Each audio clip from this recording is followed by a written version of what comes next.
पापी जो है प्रेत योन में पड़ा हुआ है, जिसकी मुक्ति गया में पिंडदान से नहीं हुई, गोकर्ण को भागवत सुनानी पड़ी।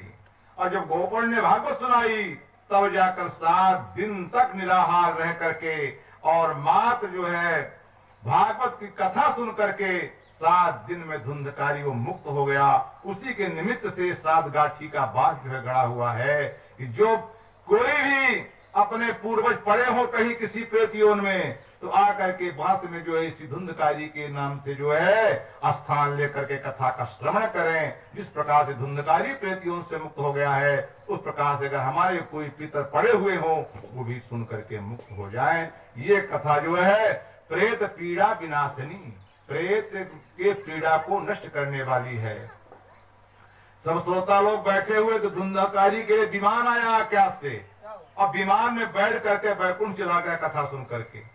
तब श्रोताओं ने कहा महाराज गोकर्ण जी से कहा हमने बहुत पक्षपात किया, हम लोग भी आपकी कथा सुनी 7 दिन तक, हमारे लिए विमान नहीं मंगाए और धुंधकारी के लिए विमान मंगाया। कहा आज के सुनने में धुंधकारी के सुनने में थोड़ा सा अंतर है, बहुत नहीं थोड़ा सा अंतर है। आप लोगों ने कथा से कान से कथा सुनी लेकिन मन से मनन नहीं किया। धुंधकारी 7 दिन कथा का श्रवण किया, मनन किया, एक ही चिंता उसके पास थी, कथा का श्रवण करना, मोक्ष को प्राप्त करना, प्रेत योन से मुक्ति होना, यही उसका लक्ष्य है। उसने परमात्मा ने प्रसन्न होकर के विमान भेजा और 7वें दिन बांस से निकल करके गांठ फोड़ करके तुलसी की माला पहन करके दिव्य शरीर धारण करके भैया गोकर्ण के सामने प्रकट हो गया। कहा धन्य भैया आपने मुझे मुक्ति दे दिया, मैं प्रेत योन से मुक्त हो गया। तत्क्षण विमान आया, विमान बैठकर बैकुंठ चला गया, मुक्त हो गया। तो श्रोताओं ने जब गोकर्ण से कहा देखो एक बार, तो श्रोताओं ने कहा गलती हो गई, चूक हो गई, दोबारा कथा सुनाइए। तो कहा जब सावन का महीना आएगा तब हम आप लोगों को कथा पुनः सुनाएंगे। तो सावन का महीना आया, गुरुदेव ने पुनः यज्ञ मंडप का निर्माण करके सब 33 करोड़ देवताओं का आवाहन करके पूजन करके स्थापन करके और श्रीमद् भागवत महापुराण की पूजा करके और उन श्रोताओं को बुलाया और बुला करके जो है कथा का श्रवण कराया। इस बार संभरे हुए हैं, एक बार धोखा खा जाता है वो सतर्क हो जाता है कि दोबारा चूक न जाए।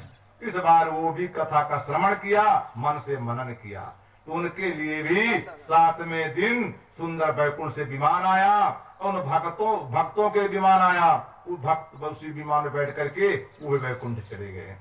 तो ऐसी कथा भागवत महापुराण की। आज भी विमान आ सकता है, लेकिन हम सबके जो मन इतने अपवित्र हैं, मन कहीं है, शरीर कहीं है, चित्त कहीं है, एकाग्रता नहीं है, न भक्ति है, न ज्ञान है, न वैराग्य है, इसलिए विमान नहीं आता है। अगर भक्ति ज्ञान वैराग्य एकत्रित हो जाए तो आज भी विमान आ जाए और मुक्ति को प्राप्त कर लें। तो जिस प्रकार से हलवा बनाने के लिए शक्कर, आटा और घी की आवश्यकता पड़ती है तभी हलवा बनेगा, उसी प्रकार से भक्ति, ज्ञान, वैराग्य जब तीनों इकट्ठा होंगे तो परमात्मा मिलेंगे, तब परमात्मा की प्राप्ति होगी। इसलिए 24 घंटे में कम से कम 1 घंटे, 1 घड़ी आधी में कछुहार।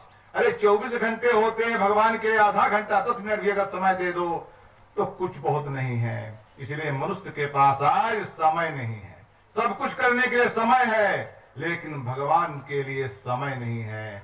कलौ के सब कीर्तनाथ, महाराज परीक्षित को क्यों छोड़ दिया?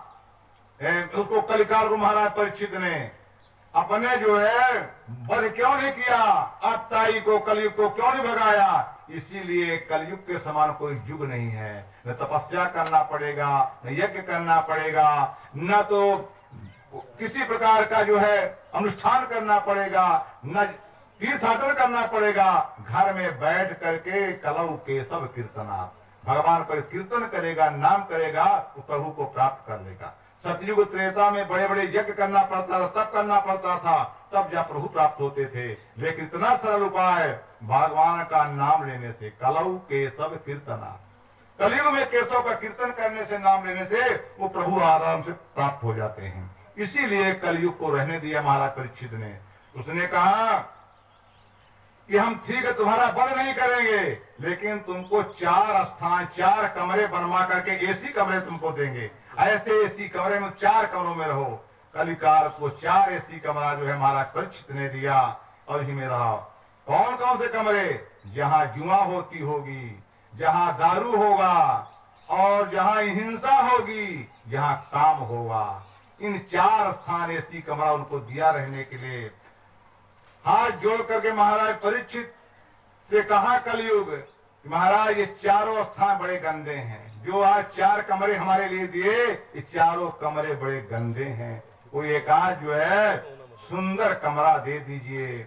महाराज परीक्षित ने कहा ठीक है, एक कमरा तुमको और देते हैं, सोना, आज से तुम्हारा निवास सोने में होगा। सोना भी दे दिया सोने में रहने के लिए। उसी दिन से कलिकाल में वो सोना जो है रहने लगा। आज कलिकाल में स्त्रियों को सोना बहुत प्रिय है, जब कहीं जाएंगी सोना पहन करके जाएंगी। गला कटा जा रहा है, कान कटे जा रहे हैं, लेकिन फिर भी जो है सोना पहन करके जाएंगी। ये सोना में क्योंकि कलिकाल का वास है, प्राण जला जा रहा है कलिकाल में सोना के कारण, लेकिन फिर भी जो है ये 5 स्थान को रहने के लिए दिया। और सबसे पहले परीक्षा जो है कलिकाल ने किसके ऊपर किया? जिसने कमरा दिया बना करके सोने का, राजा परीक्षित के ऊपर। सबसे पहले परीक्षा उन्हीं के ऊपर किया। जो अपने पूर्वजों का मुकुट रखा हुआ था जरासंध का सोने का मुकुट ले आए थे जीत करके, उस जरासंध के मुकुट को पहन करके महाराज परीक्षित शिकार खेलने के लिए जंगल में गए। कलिकाल का चूंकि सोने बांध दिया था, मुकुट सोने का है, कलिकाल सिर पर सवार हो गया। महाराज परीक्षित भूल गए कि सोना में हमने कलिकाल का बांध दिया, उस सोने को सिर में धारण किया। ऐसे सोने के मुकुट को अन्याय का कमाया हुआ धन अधर्म में रूपायितम वित्तम 10 वर्षाणि तिष्ठते प्राप्त एकादशे वर्षे समूल्यम च विनश्यति। अधर्म की कमाई 10 साल से बहुत बढ़ती है, लेकिन 11वें साल जो है घर का लेकर के भी चली जाती है। इसलिए वो सोना जो है मुकुट जो है जरासंध का है, जीत करके ले आए थे उसको, तो उसको पहनकर शिकार खेलने के जंगल में जाते हैं, तो वहां पर समीक ऋषि ध्यान मुद्रा में बैठे हुए हैं। उनसे जो है जल की याचना किया, लेकिन ध्यान मग्न है, उनका तो मन यहाँ नहीं है, परमात्मा के चरणार बिंदु में है। उसने सोचा अरे आंखें मूंदे ढोंग लगाए, ऋषि बैठा मेरा सम्मान नहीं कर रहा है, मैं राजा हूँ, चक्रवर्ती हूँ, इसने मेरा अपमान किया। तुरंत जो है उसने राजा ने मरा हुआ सांप धनुष से उठा करके गले में डाल दिया, ऋषि का अपमान कर दिया। ऋषि इतने शांत होते हैं कि कोई भी कुछ करे, गाली भी दे, कुछ करे, बोलते नहीं हैं, चुपचाप सहन कर लेते हैं। लेकिन वहीं पर उसका पुत्र जो है समीक ऋषि का पुत्र का नाम था श्रृंगी ऋषि। श्रृंगी ऋषि ने देखा मेरे पिता के गले में मरा हुआ सांप, निरपराध कोई अपराध नहीं किया, डाल दिया। ये देख करके आप बबूला हो गए श्रृंगी ऋषि जी, और तत्क्षण जो है वहीं पर श्राप दे दिया महाराज परीक्षित को, अरे राजन, आज जो मेरे पिता के गले में मरा हुआ सांप तुमने डाला है, आज के 7वें दिन तक्षक नाग के द्वारा तुम्हारी मृत्यु होगी। वृथा न हो ही देव ऋषि वाणी, देवताओं की ऋषियों की वाणी जो झूठी नहीं होती है। जब श्राप मिल गया राजा परीक्षित को, समझ गए ब्राह्मण का श्राप अब जो है अन्यथा नहीं होगा, भोगना पड़ेगा। और तुरंत जो है लौट करके जब आए, उस सोने के मुकुट को उतार के बाहर रखा, उनको ज्ञान जागृत हुआ कि हमसे बहुत बड़ी गलती हो गई, हमने ऋषि का अपमान किया, हमको श्राप भी मिल गया। और तत्क्षण जो है उनको वैराग्य हो गया, महाराज परीक्षित को वैराग्य हो गया, और राजपाट जो है राजा जन्मेजय के कंधों में सौंप करके पुत्र को दे करके जंगल को प्रस्थान कर दिया। और ऐसे स्थान में गए पवित्र गंगा के किनारे, गंगा के किनारे जाकर के अनशन व्रत लेकर के बैठ गए। और अनशन व्रत लेकर के बैठ गए, भगवान के चरणार बिंदों में मन लग गया। जो मनुष्य ठोकर खाता है, दूध जलता है पानी जलने के बाद, इंसान सुधरता है ठोकर खाने के बाद। तो जब इस प्रकार से समझ गए कि भगवान के अलावा कोई रक्षक हमारा नहीं है, भगवान ही रक्षा कर सकते हैं, इस श्राप से उद्धार कर सकते हैं, उन्होंने सब कुछ राजपाट त्याग करके गंगा के किनारे अनशन व्रत लेकर के बैठ गए, प्रभु के चरणार बिंदों में मन को लगा करके। हम सब यहाँ भरोसा करते अपने परिवार के ऊपर, ना रिश्तेदारों के ऊपर, संबंधियों के ऊपर कि हमारा कुछ सहयोग करेंगे। कोई किसी का सहयोग करने वाला या नहीं है। एकमात्र परमात्मा सबका सहयोग करता है। जिस दिन परमात्मा नहीं करेगा कोई कुछ नहीं करेगा। जिस समय भरी सभा में द्रौपदी को दुशासन ने चीर खींच रहा था, उस समय उसको आशा थी हमारे 5 पति बैठे हुए हैं और सब परिवार बैठा हुआ है, हमारी रक्षा करे, क्या कर पाएंगे। लेकिन तब तक जो है जब देखा कि कोई कुछ रक्षा नहीं कर पाए, तब जा समझ गई अरे परिवार बेकार है, ये पति बेकार हैं। वहीं पर जो धृतराष्ट्र भी बैठे हैं, पितामह भीष्म भी बैठे हैं, सब बड़े बड़े बुजुर्ग बैठे हैं, सबसे गुहार लगाई अरे रक्षा कीजिए पितामह जी। लेकिन उन्होंने मुंह नीचे कर लिया, एक शब्द किसी नहीं बोला कि अन्याय हो रहा है। तब जाकर के द्रौपदी ने भैया कृष्ण को पुकारा, अरे क्वा द्वारिका वासिन, कन्हैया को तुरंत पुकार लगाई। कन्हैया देरी नहीं लगाई, कन्हैया तो तब से तैयार बैठे थे जब दुशासन खींच रहा था।